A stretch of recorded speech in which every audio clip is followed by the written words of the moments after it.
তো আজকে আবার একটা নতুন ব্লগ নিয়ে চলে এলাম। তো আজকের পুরো রেডি হয়ে যাচ্ছি মাদ্রালের হনুমান মন্দিরে। তো চলো সেখানেই যাওয়া যাক, কেমনভাবে যাই আমরা সেটাও তোমাদের দেখাবো। আর ওখানে গিয়ে অনেক দিনের ইচ্ছা ছিল আমার হনুমান মন্দিরে যাওয়ার। 1 বছর ধরে আমি চাইছিলাম যে মাদ্রালের হনুমান মন্দিরে যাই, বাট আজকে সুযোগটা হলো। তো চলো রেডি হয়ে গেছি, এবার যাওয়া যাক আর তোমাদেরকে দেখাই যে ওখানে কি কি আমরা ঠাকুর দর্শন করছি। আমার মতোই যারা ট্রেনে করে যেতে চাও তারা ট্রেন ধরে কাকিনাড়া নেমে এখানে যে কোনো টোটোওয়ালাকে বললে যে মাদার হনুমান মন্দির যাব, তারা পৌঁছে দেবে। আর এই দেখো আমার ডালা সাজানো হয়ে গেল। তো আমি 100 টাকার মতো ডালা সাজিয়েছিলাম, তোমরা এর কমেও সাজাতে পারো আর এর বেশিও সাজাতে পারো। আর এই দেখো 10 ফুট নিচে শায়িত 15 ফুটের হনুমানজির মূর্তি। তো এখানে আমরা নিচে গিয়েই পুষ্পাঞ্জলি দেব, তোমরাও দিতে পারবে। কিন্তু হ্যাঁ, এখানে কোনো মহিলা হনুমানজির মূর্তি স্পর্শ করতে পারবে না, পুরুষরা করতে পারে প্রণাম। আর এই যে সিঁদুরটা আছে এটা হনুমানজির মাথায় ছাড়া তোমরা পুরো সারা অঙ্গে দিতে পারো, কিন্তু স্পর্শ না করে, তার মানে মেয়েরা স্পর্শ করতে পারবে না। আর এইটা হলো মানত করার। আর তোমাদের ধাগা বাঁধা যেটা বলো, ওটা চুনরিও বাঁধে এখানে যাদের মানত আছে। তো এইখানে যেটা আমাদের ডালা সাজিয়ে দিয়েছিল ওখানেই কর্পূর ধূপ সমস্ত কিছু দিয়ে দেয়, যেটা আমরা নিচে জ্বালাতে পারবো না, ওটা ওপরে জ্বালাতে পারবো। আর এখানের জায়গাটা এতটাই মনোরম যে সত্যি তোমাদের আসলে মনটা ভরে যাবে। এত শান্ত সুষ্ঠুভাবে পুষ্পাঞ্জলি দিলাম, আমাদের মনটা এত ভালো হয়ে গিয়েছিল যে ওখান থেকে সত্যি বাড়ি ফেরবার ইচ্ছা হচ্ছিল না। তারপরে আমরা কর্পূর দিয়ে আরতি করে নিলাম। প্রথমে এখানে ফটো দেওয়া আছে, তোমরা এখানেও করতে পারো। আর একটু সামনে গিয়ে ওপর থেকেও তোমরা আরতি করতে পারো। আমি তোমাদের এখানে ইতিহাসটা বলছি। যখন আমাদের হনুমানজি সঞ্জীবনী বুটি আনতে যায়, তখন এই জায়গাতেই বিশ্রাম করেছিল ক্লান্ত হয়ে গিয়ে। কথায় কথিত আছে এইটাই এখানের লোকের মুখে মুখে। তো এই দেখো জায়গাটা এতটা সুন্দর। এখানে শুধু কিন্তু আমাদের হনুমানজির মূর্তি নেই, আরও অনেক দেবী দেবতা আছে। এবার যাচ্ছি আমরা খাটো শ্যামের মন্দিরে। চলো এবার যাওয়া যাক খাটো শ্যামের মন্দিরে। তো প্রথমে হনুমানজির পুজো দেবার পরে তারপরে আমরা যাচ্ছি খাটো শ্যামের মন্দিরে। আর সবাই জানে, মানে সবাই মানে বাঙালিদের মধ্যে অনেকে জানে না, বাট অনেকেই জানে যে খাটো শ্যামের সবথেকে ভালো লাগে হলো ময়ূর ছাড়ি। আর ওনার কাছে সবসময় থাকে ময়ূরের ছাড়ি। তো আমরা ময়ূরের পালক নিয়েই ওনাকে দিতে গিয়েছিলাম। আর ওনার সবথেকে প্রিয় হলো গোলাপ ফুল, যেটা আমরা নিয়ে গিয়েছিলাম। আর আমাদের এখানে প্রসাদে ছিল লাড্ডু, প্যাড়া, তোমরা যে কোনো কিছু কিনতে পারো।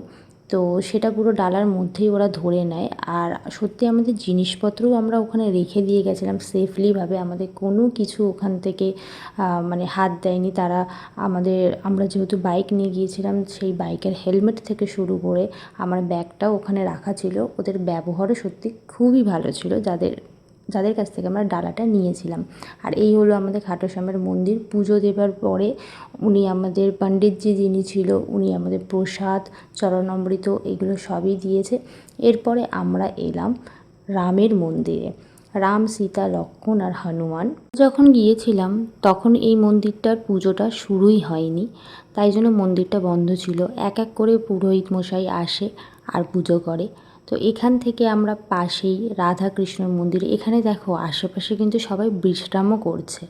আর এখানে স্ট্রাকচারগুলো যেগুলো আছে, রাম, সীতা, লক্ষ্মণ, তারপরে এখানে মুনি আছে, এখানে গোবর্ধন পর্বত তুলছে আমাদের কৃষ্ণ। আর এখানে কৃষ্ণ, রাধা, গৌর, নিতাই সবার মূর্তি আছে। তো টাইম হয়নি, তাই ওনাদের পুজো এখনও শুরু হয়নি, ওনাদের ভোগ লাগানোও শুরু হয়নি। আর ভোগ যেখানে বানাচ্ছে সেখানেও তোমাদের নিয়ে যাব। চলো এবার বাইরের দিকে যাই, এখান থেকে রাস্তা আছে। আমরা এবার যাচ্ছি মা অন্নপূর্ণা আর বাবা শিবের মন্দিরে। তো 10 ফুট নিচে আছে আমাদের শিবশঙ্কর, মানে মাটির নিচে আছে শিবশঙ্কর আর ওপরে আছে মা অন্নপূর্ণার মন্দির। আর এই দেখো পাশে এত বড় কড়াইয়ে ভোগ রান্না হচ্ছে, যেটা তোমরা একটার পরে গেলে 100 টাকা দিয়ে ভোগটা খেতে পারবে। কিন্তু আমাদের সেদিন টাইম ছিল না বলে আমরা ভোগটা পাইনি। আর তোমাদের সবার প্রথমে নিয়ে যাচ্ছি চলো শিবটাকে দর্শন করাতে। আমি নিচেও যাব, কিন্তু তার আগে তোমাদের ওপর থেকে দর্শন করিয়ে দিলাম, পুরো জায়গাটা ঘুরিয়ে দিলাম। এরপরে আমরা প্রথমে ওপরে যাব, মানে ওপরে প্রথমে মায়ের কাছে যাব। অন্নপূর্ণা মন্দিরটা যেহেতু তৈরি হচ্ছে তার জন্য কিন্তু সেদিন বন্ধও ছিল, মাকে বাইরে দিয়েই ভোগ দেওয়া হচ্ছে। এখনও পুরোপুরি কমপ্লিট হয়নি, মানে আবার রেনোভেট হচ্ছে মন্দিরটা। তার জন্য আমরা বাইরে দিয়েই মাকে দর্শন করে ওখানে ধূপ মোমবাতি জ্বালিয়ে এসেছিলাম। তো চলো মায়ের দর্শনটা করাই তোমাদের। কাশিতে আমি কোনোদিনও যাইনি, বাট এখানে গিয়ে সত্যিই আমার গায়ে কাঁটা দিয়ে উঠেছিল। অন্নপূর্ণা মন্দির থেকে যাব শিবের মন্দিরে, তো চলো যাওয়া যাক। যারা নেচার লাভার তাদের কাছে এটা স্বর্গ বলেই মনে হবে, কারণ জায়গাটা এতটাই প্রাচীন আর এতটাই সুন্দর যে আমি নিজে একটা নেচার লাভার হয়ে না ওখান থেকে আসবার কথা ভাবছিলামই না। কারণ এত গরমেও এত শান্ত পরিবেশ, আর ওখানে এত সুন্দর হাওয়া দেয় পুকুরটার জন্য। তোমরা বোটিং করতে পারো পুকুরে 20 টাকা করে, কিন্তু তখন যেহেতু আমরা গিয়েছি এই কিছুদিন আগে, মানে পয়লা বৈশাখের আগের দিন আমরা গিয়েছিলাম, তো তখন এবার গিয়ে দেখলাম যে এতটা পরিমাণে গরম, জল শুকিয়ে গিয়েছে, তার জন্য কিন্তু বোটটা চলছিল না।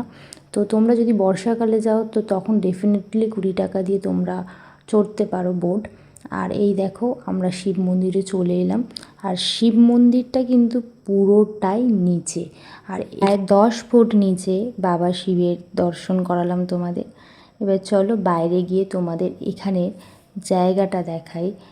এত গাছ, আর এখানে সুন্দর একটা কেমন বৃন্দাবন ভাইবস পাওয়ার জন্য কি সুন্দর হরিণ স্ট্রাকচার দেওয়া আছে, তারপর এখানে জঙ্গল করা আছে ছোট।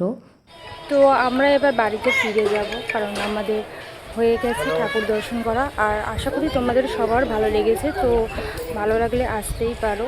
মাদ্রালের হনুমান মন্দির সত্যি মানে একটা শান্তির মতো জায়গা। আর প্রসাদ পেয়েছি সেটা আমার মুখে লেগেছিলো। তো এটা সত্যি একটা শান্তির জায়গা, আর তোমাদের আসলেও খুব ভালো লাগবে, সেটা আমারও মনে হয়। লাস্ট আমরা সিদ্ধিদাতা মন্দির দেখে বাইরে বেরিয়ে এলাম। এখানে দেখো যে ডালা স্টলগুলো ছিল সেগুলো পুরো পুড়ে গিয়েছে। হনুমান জয়ন্তীর দিনে শর্ট সার্কিট হয়ে পুরোটা পুড়ে গিয়েছিল। আর প্রথমে যে ডালার দোকানটা আছে সবার প্রথমে মন্দিরের কাছে, সেখান থেকেই আমরা ডালা নিয়েছিলাম বাইরে দিয়েই। তো যেহেতু নববর্ষ ছিল পরের দিন, তাই আমরা কেক কিনতে গিয়েছিলাম। তো শুভ নববর্ষ সবাইকে, বিলেটেড। তো ভিডিও নিয়ে যদি কোনো প্রবলেম থাকে তাহলে আমাকে কমেন্টে জানিও, আমি আর একটু ভালো করে বুঝিয়ে দেওয়ার চেষ্টা করব।